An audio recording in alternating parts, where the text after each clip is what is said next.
Hey guys, I've got a big problem. Let me tell you about it.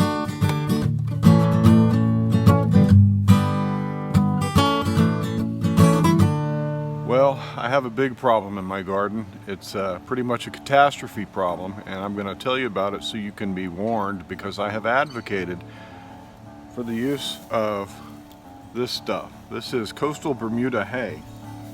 It is a hybrid hay. It does not seed, it does not germinate in your garden, and it makes a wonderful mulch.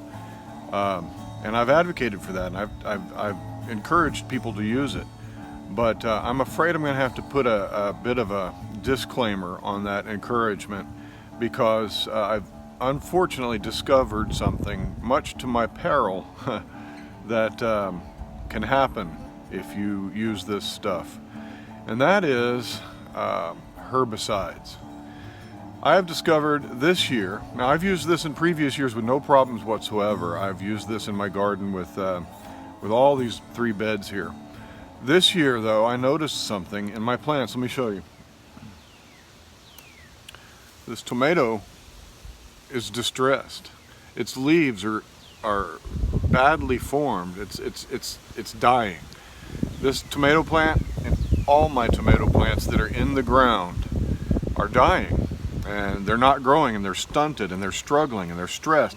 They're still alive. They're actually, some of them are putting on fruit. And the lower portions of the plant are healthy, but the new growth since I put my hay down is stressed. You can see my plants, well, you can't see, but my tomatoes all right next to the in-ground plants are doing just fine. They're putting on fruit, they're flowering, and they look healthy. And essentially it's the same soil in my pots that's in the garden bed, because I put my potted soil the following years after using it in my beds, and I'm in the soil in the beds. The soil's fine. The problem I discovered after thinking about what disease do I have, what watering irregularity do I have, what's going on with my tomatoes in the ground, only in the ground. And I've asked around on several forums and several gardeners, and nobody really has an answer.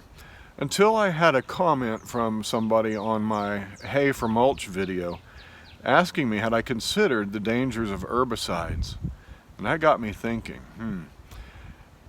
I think that's what's happening. After a little bit of research, I found that some of these hays have herbicides in them, and that would be used to keep weeds down in a hay field, or maybe to kill off the crop. I don't know the practices of growing hay, this kind of hay these days, but my supplier's hay this year, I believe, has remnants of herbicide in it, and I believe that herbicide is leaching into my soil and is killing my plants.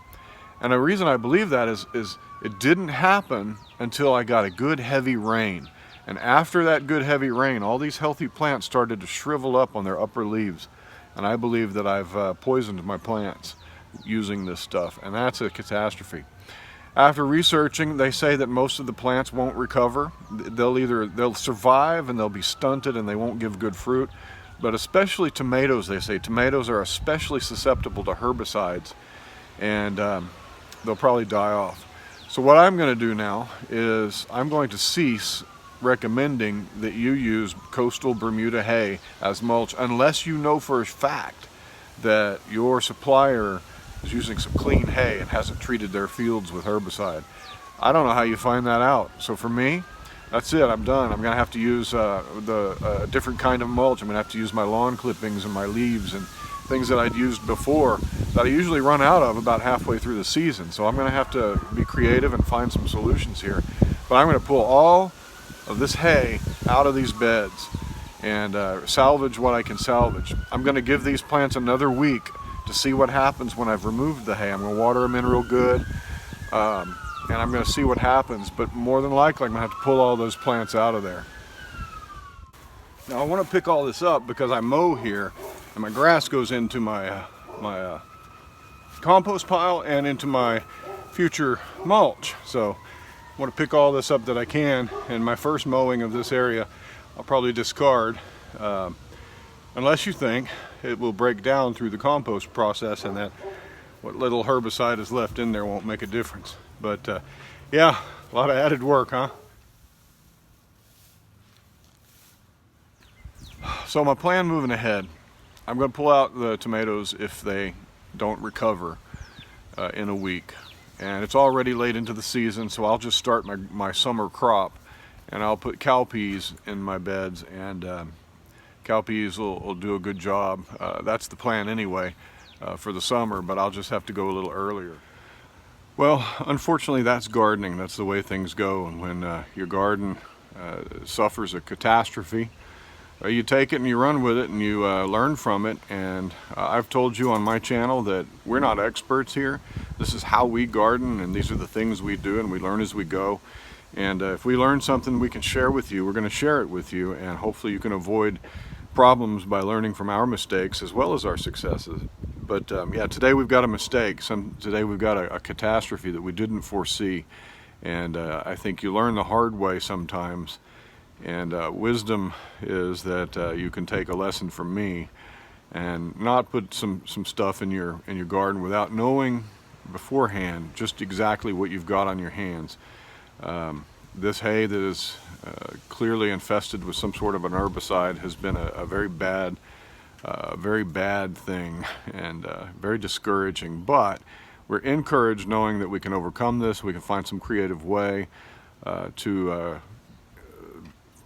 grow in that spot again, because herbicides break down. They break down over time, and you know, some plants are more resistant to herbicides than others. Cowpeas will grow there, and we're going to grow cowpeas anyway. Now I get to grow several different kinds of cowpeas because now I have more space for my cowpeas.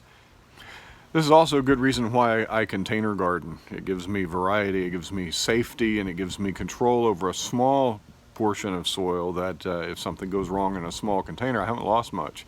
Unlike a whole garden bed like that, where you could lose your whole garden, your whole crop. That's trouble. So yeah, we container garden. We can continue to learn and garden and do all the things in our garden and have a good year this year, despite the fact that we've got this minor setback, or this major setback. We can learn, we can plant, we can still do things, and we can still enjoy our garden. So not a total loss. It's just a frustration and something we've got to overcome, and we'll do so. Thanks for joining me on Black Gumbo. I'm so glad that we've got so many subscribers these days, and I try to get back with all of you in the comment section. I'll try. One note, I don't really respond much to questions and comments on Sundays because I'm busy all day. I'm a pastor and I'm at church all day, so that's usually when you will not get me. Maybe in the evenings I'll have some time, but I try to catch up with you on Monday. So, well, thanks for joining us. Subscribe to our channel if you haven't done so already. Like us on Facebook and on Instagram, and we'll talk to you next time. Bye-bye.